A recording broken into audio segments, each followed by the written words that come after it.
নমস্কার, সবাইকে স্বাগত মঞ্জুর হেসেল চ্যানেলে। আজকে আমি আপনাদেরকে সয়াবিন দিয়ে ধোকার ডালনা করে দেখাবো। আপনারা হয়তো ধোকার ডালনা অনেকবারই ট্রাই করেছেন, কিন্তু অবশ্যই এটা একবার ট্রাই করে দেখতে পারেন। আশা করি সকলের খুব খেতে ভালো লাগবে। তাহলে ভিডিওটা কন্টিনিউ দেখতে থাকুন। এখানে আমি নিয়ে নিয়েছি 50 গ্রাম সয়াবিন। এটাকে আমি আগে থেকে গরম জলে ভিজিয়েই রেখেছিলাম। এরপর সয়াবিনটাকে এইভাবে পেস্ট করে নেব প্রথমে, তারপরে খানিকটা জল দিয়ে আবারও পেস্ট করে নেব ভালোভাবে। দেখুন এবারে পেস্টটা কেমন হয়েছে, বেশি পাতলা করা যাবে না। এখানে আমি 100 গ্রাম ছোলার ডাল ভিজিয়ে রেখেছি। এরপর ছোলার ডালকেও আমি একইভাবে পেস্ট করে নিচ্ছি। এখানে আমি ছোলার ডালের সাথে দিয়ে দিচ্ছি হাফ ইঞ্চি আদা কুচি আর দিয়ে দিচ্ছি 2টো কাঁচা লঙ্কা। এবার আমি অল্প জল দিয়ে এটাকে পেস্ট করে নিচ্ছি। এই পেস্টটাকেও বেশি পাতলা করা চলবে না।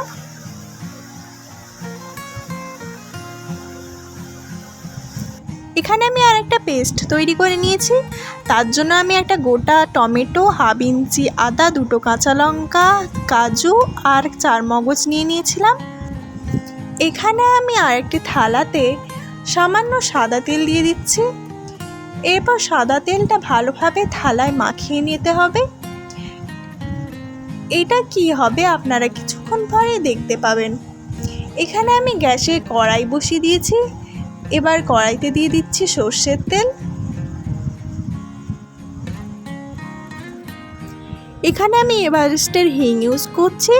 তেলটা গরম হয়ে গেলে হিং দিয়ে দিচ্ছি আর দিয়ে দিচ্ছি কালো সর্ষে। এখানে হিংটা মাস্ট, ধোকার ডালনা করতে গেলে হিংটা অবশ্যই লাগবে। এরপর কালো সর্ষে ফুটতে শুরু করলে দিয়ে দিচ্ছি কুচনো কারি পাতা। আপনারা চাইলে কারি পাতাটা স্কিপ করতে পারেন, তবে ধোকার ডালনার ক্ষেত্রে কারি পাতাটা দিলে টেস্টটা খুব সুন্দর হয়। এরপরে আমি দিয়ে দিয়েছি পেস্ট করে রাখা সয়াবিন।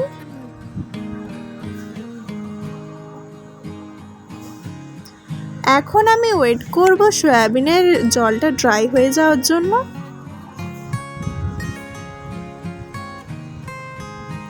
এখন দেখতেই পাচ্ছেন অনেকটাই জল ড্রাই হয়ে গেছে।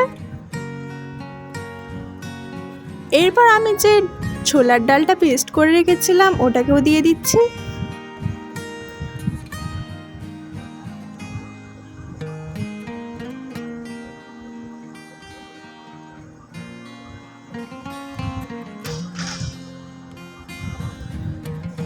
এবার আমি দিয়ে দিচ্ছি 1 চা চামচ লবণ।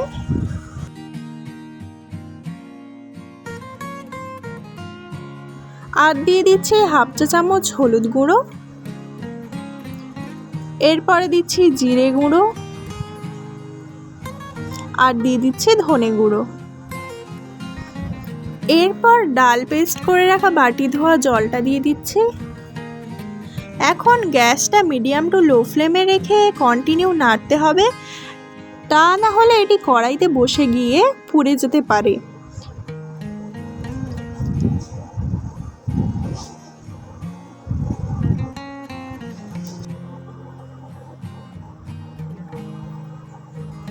দেখুন এখন আগের থেকে অনেকটাই শক্ত হয়ে গেছে। আর আমার ধোকা তৈরির জন্য এখন এটা পারফেক্টভাবে তৈরি হয়ে গেছে। এবার এটা আমি ওই সাদা তেল মাখানো থালাটায় দিয়ে দিব। এবার সব দিকটা ঠিক সমানভাবে হাত দিয়ে প্রেস করে সেট করে নেব। এক্ষেত্রে ভালোভাবে পুরোটাকে সেট করে নিতে হবে, তা না হলে ভাজার সময় ফেটে যাওয়ার সম্ভাবনা থাকে বা তরকারিতে দেওয়ার পর নরম হয়ে ফেটে যেতে পারে।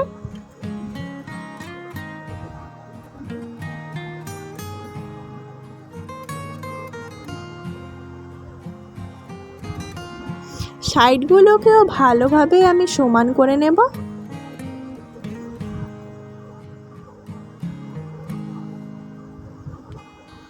এখন এটাকে ঠান্ডা হওয়ার জন্য রেখে দেব কিছুক্ষণের জন্য। এখন ঠান্ডা হয়ে গেলে আমি এটাকে একটা কাটারের সাহায্যে কেটে নিচ্ছি।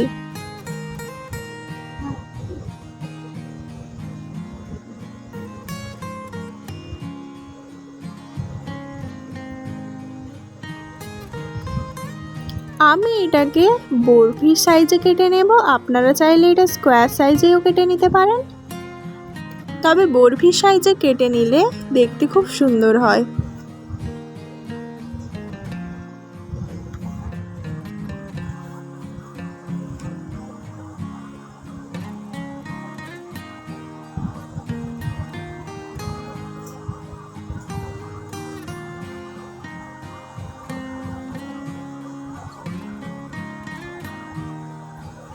এখন আমি সবগুলোকে আলাদা আলাদা করে নেব। দেখুন বরফির সাইজগুলো খুব সুন্দর হয়েছে, আর আমার সেটটাও খুব ভালোভাবে হয়ে গেছে। এখন আমি বাকিগুলোকেও ঠিক একইভাবে উঠিয়ে নেব থালা থেকে। এদিকে আমি আবারও গ্যাসে কড়াই দিয়ে দিচ্ছি সাদা তেল।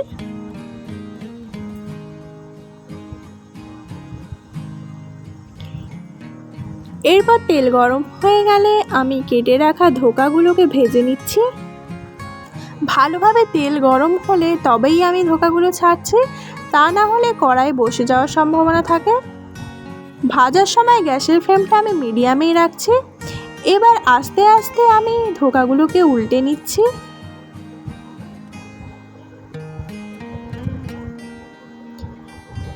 ধোকাগুলো ভাজা হতে হতে এখানে আমি একটি মশলা তৈরি করে নেব।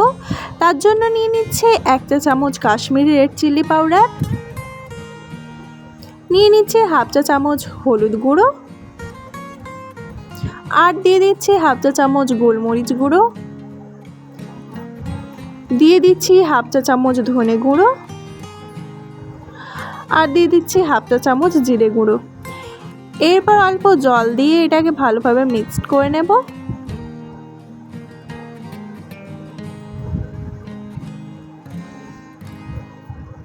এদিকে আমার ধোকাগুলো ভাজা হয়ে গেছে। ঠিক এইভাবে লাল লাল করে ভাজার পরই আমি ধোকাগুলোকে তুলে নিচ্ছি।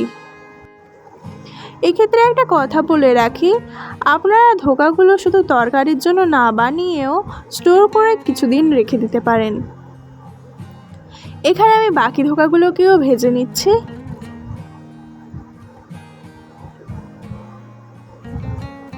এরপর তরকারিটা তৈরির জন্য আমি কিছুটা তেল কমিয়ে নিয়ে ওই তেলে হিং দিয়ে দিচ্ছি। এরপর দিয়ে দিচ্ছি 2টো তেজপাতা, 2টো গোটা এলাচ, 2টো লবঙ্গ, আর একটা দারচিনির টুকরো। এরপর আমি মশলাগুলোকে হালকা ভেজে নেব। এরপর দিয়ে দিচ্ছি 3টে কাঁচা লঙ্কা।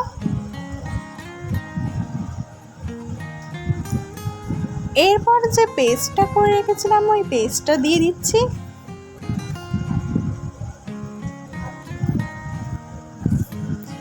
এইরকম চারদিক থেকে তেল বেরোতে শুরু করলে আমি আগে থেকে যে মিক্সড মশলাটা রেখেছিলাম এটাকে দিয়ে দিচ্ছি।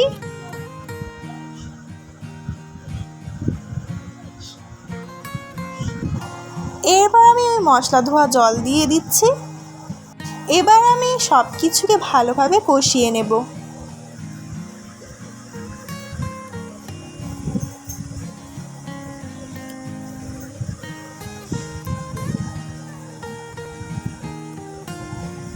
দেখুন কি সুন্দর তেল বেরোতে শুরু করে দিয়েছে,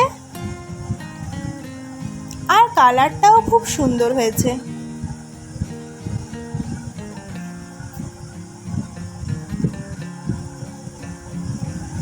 এরপর আবারও কিছুটা নেড়ে আমি পরিমাণ মতো জল দিয়ে দিচ্ছি।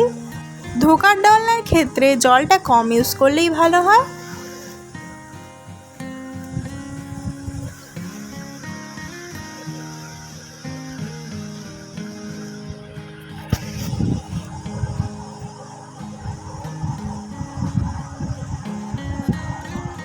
এরপর ফুটতে শুরু করলে দিয়ে দিচ্ছি স্বাদ মতো লবণ, আর দিয়ে দিচ্ছি স্বাদ মতো চিনি।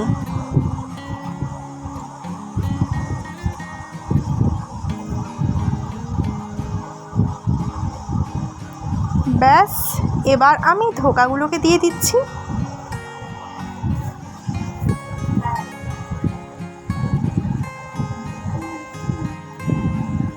ধোকাগুলোকে দিয়ে আমি গ্রেভির মধ্যে ধোকাগুলোকে ডুবিয়ে দেব। ধোকাগুলো দেওয়ার পর আমি 2 থেকে 3 মিনিট ফুটিয়ে নিচ্ছি।